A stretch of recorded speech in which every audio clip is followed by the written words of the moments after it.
Start. This budget is about misplaced priorities. A lot has been talked about job creation, and the Honorable, the Minister of Finance, has talked about imparting training to the youngsters. But the majority of the youth is not in the formal sector. What is being spoken about in the budget is less than 5% of the actual workforce. The government should take note of the informal economy and the need for training there.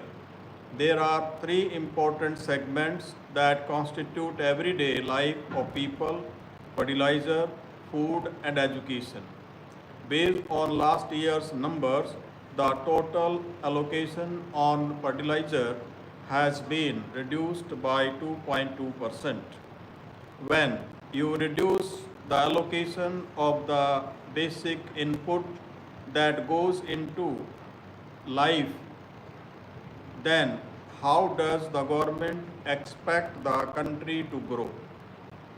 The amount of cess has increased 10 times in the last 10 years. What does this 10 times mean? You are actually taking away the resources of the states. Tamil Nadu, with its impressive manufacturing strength, a large tax base, and honest, hard-working people, are being shortchanged in this budget. For every rupee we contribute, we get only 29 paise. We are not complaining about receiving less, but we are saying you are not giving us a fair share. Last year, so many states were affected by natural calamities. A package of rupees 37,000 crore was recommended by the IAS officers, but what we got, rupees 450 crore. It is not even 1 day's interest. I think it has been very, very unfair on the part of the central government. The budget that was passed for the Chennai Metro Rail project is still not given to Tamil Nadu.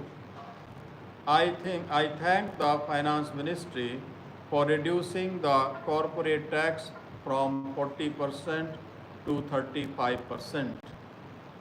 Removal of the angel tax will help startups, and the whole ecosystem will develop in a few years to come. I hope that the retrospective tax will also be removed.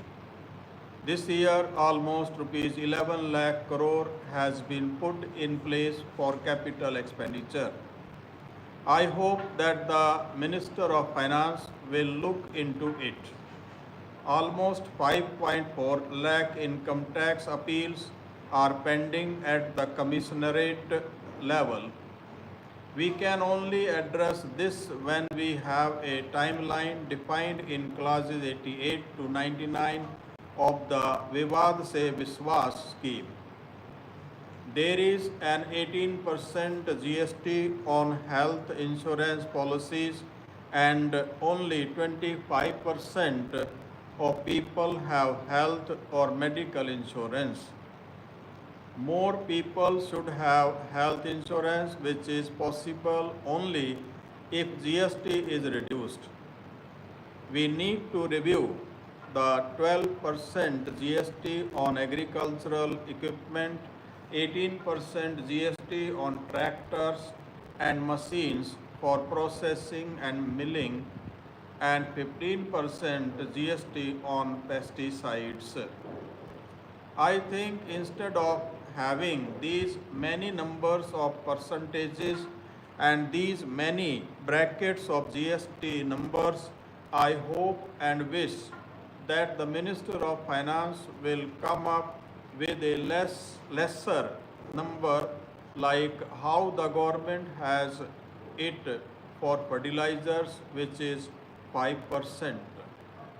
I hope all the others will also come into the same bracket so that the farmers will get the benefit.